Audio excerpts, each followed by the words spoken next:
Sebuah serangan malam yang dilancarkan dari wilayah Dnipropetrovsk berhasil menghantam sejumlah kendaraan militer milik Angkatan Bersenjata Ukraina. Di antara kendaraan yang menjadi target adalah Max Pro internasional buatan Amerika, kendaraan beroda rantai, dan truk pick-up yang berada di lokasi tersebut.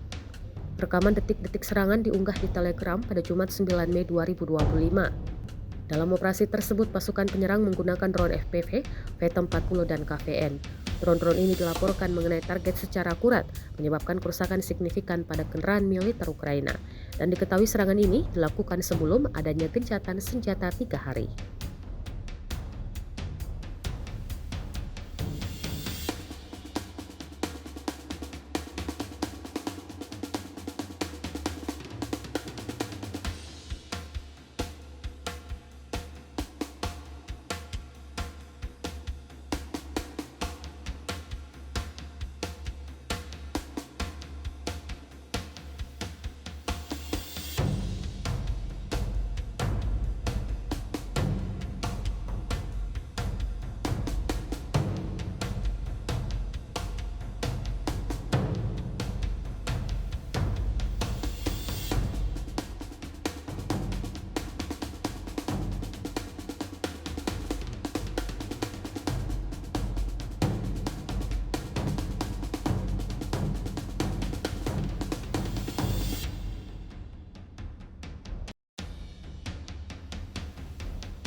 Download Tribun X sekarang, menghadirkan lokal menjadi Indonesia.